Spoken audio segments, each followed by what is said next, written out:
Hai Teens, jumpa kembali dalam acara TFC. Kali ini kita akan menyimak tulisan dari Pendeta Ujun Junaidi dari GKI Guntur dalam buku renungan Teens for Christ dengan judul Pemimpin Besar Meski Direndahkan. Berdasarkan kitab Hakim-Hakim pasal yang ke-11 ayat yang pertama sampai dengan ayat yang ke-11. Bersama saya Penatua Elia Mahar Sinduputro. Mari sebelum kita mulai mendengarkan firman Tuhan, mari kita bersatu dalam doa. Ya Tuhan Allah, kami mengucapkan terima kasih atas pemimpinanmu dalam kehidupan kami. Ketika Tuhan Allah selalu menyertai kami, menuntun kami untuk menemukan kasih-Mu dalam perjalanan kami.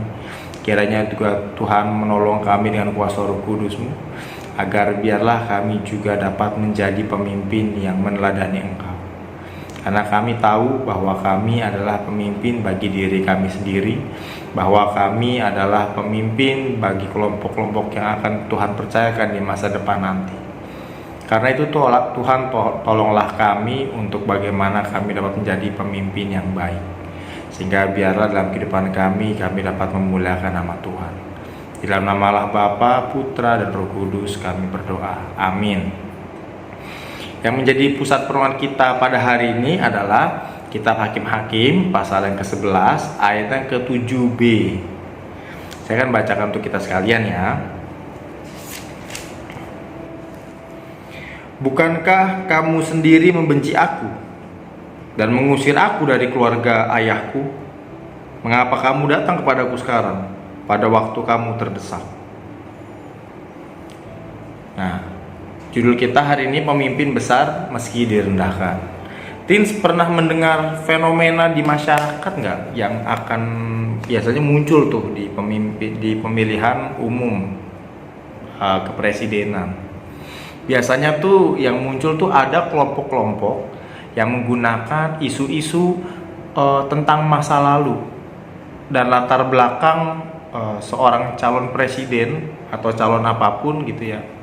Lalu kemudian masa lalu dan latar belakang itu dipakai kemudian dan dinarasikan untuk membangun citra negatif bagi pasangan ini atau calon presiden ini.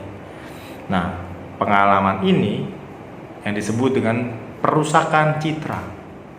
Pengalaman perusakan citra seseorang dengan menggunakan latar belakang keluarganya ternyata juga terjadi pada diri Yefta. Yefta adalah salah seorang hakim atau yang disebut dengan pemimpin orang Israel saat itu.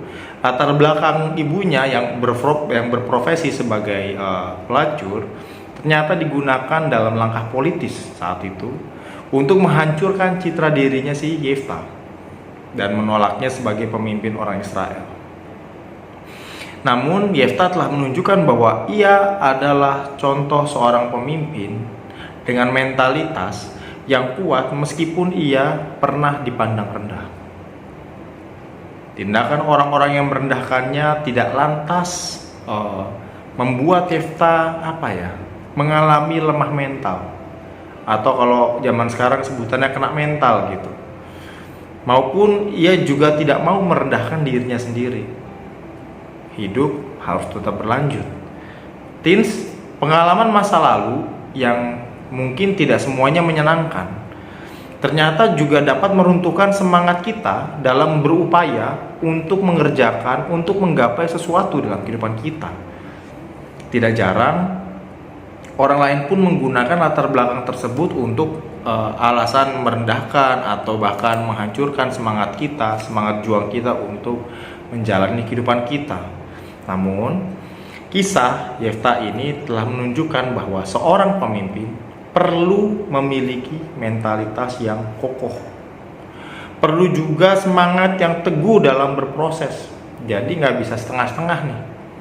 Dan kerendahan hati untuk menyerahkan diri dibentuk oleh Tuhan. Jadi proses pembentukan Tuhan ini tidaklah mudah. Semua hal itu menjadi modal untuk memiliki kualitas kepemimpinan yang terus berdampak meski lingkungan berusaha untuk meruntuhkan dan juga merendahkan. Karena itu emas yang bernilai tinggi dia tetap akan menjadi emas. Meskipun ia berada di dalam situasi yang kotor sekalipun. Begitu jugalah seorang pemimpin yang baik. Dimanapun ia berada, ia akan menunjukkan dirinya sebagai pemimpin oleh karena Tuhan yang menyertai. Amin. Pada saat ini kita akan menutup renungan kita pada hari ini. Mari kita bersatu di dalam doa.